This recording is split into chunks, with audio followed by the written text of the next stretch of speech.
কেন্দ্রের বিজেপি সরকারের জনবিরোধী নীতির প্রতিবাদ জানিয়ে পথে নামল তৃণমূল কংগ্রেস। পূর্ব বর্ধমানের মেমারি 1 ব্লক তৃণমূল কংগ্রেসের পক্ষ থেকে একটি মহা মিছিলের ডাক দেওয়া হয়।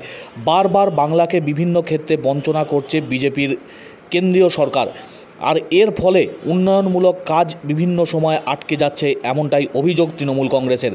তার পাশাপাশি অহেতুক অপপ্রচার চলছে বাংলার সরকারের বিরুদ্ধে। নির্বাচিত সরকারের বিরুদ্ধে কুৎসা অপপ্রচার চলছে। বাংলাকে বারবার বঞ্চনা করছে কেন্দ্রের বিজেপি সরকার বলে অভিযোগ। এরই প্রতিবাদ জানিয়ে সরব তৃণমূল কংগ্রেসের কর্মী সমর্থকরা। তৃণমূল কংগ্রেস সহ শাখা সংগঠনের কর্মী সমর্থকরা আজ পথে নামলেন মেমারিতে। বাগিলা মোড় থেকে এই মহা মিছিলের ডাক দেওয়া হয়। কয়েক হাজার তৃণমূল কংগ্রেসের কর্মী সমর্থক এদিনের মহা মিছিলে পা মেলান।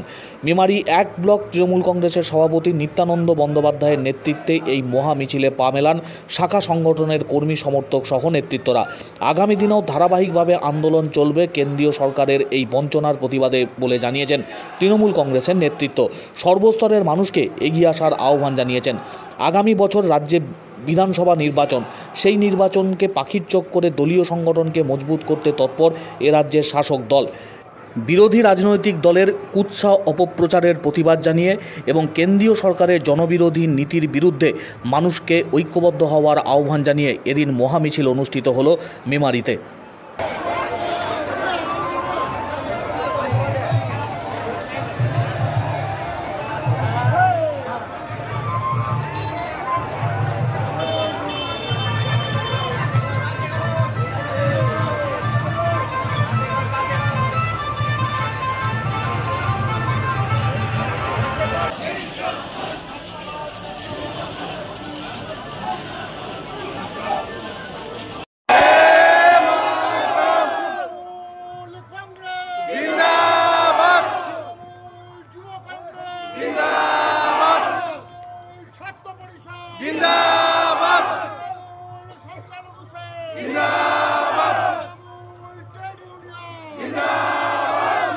মমতা বন্দ্যোপাধ্যায়ের পরিচালিত সরকারকে অশান্ত করা যাবে না। 26,000 শিক্ষক শিক্ষিকার যে চাকরি কেড়ে নেওয়া হয়েছে তার প্রতিবাদ, ওয়াকফ বিল যেভাবে পাস করানো হয়েছে তার প্রতিবাদ, যেভাবে নিত্য প্রয়োজনীয় ঔষধের দাম বৃদ্ধি করা হচ্ছে, গ্যাসের দাম বৃদ্ধি করা হচ্ছে, পেট্রোল ডিজেলের দাম বৃদ্ধি করা হচ্ছে তার প্রতিবাদ। এবং আপনারা জানেন গোটা ভারতবর্ষে মমতা বন্দ্যোপাধ্যায় একমাত্র মুখ যিনি মোদীকে পরাস্ত করতে পারেন, যিনি বিজেপির বিরুদ্ধে লড়াই করতে পারেন। তাই তার আদর্শ, ত্যাগ ও নীতিটাকে সামনে রেখে আমরা মেমারি 1 ব্লক তৃণমূল কংগ্রেস আজকে এই মহা মিছিলের আয়োজন।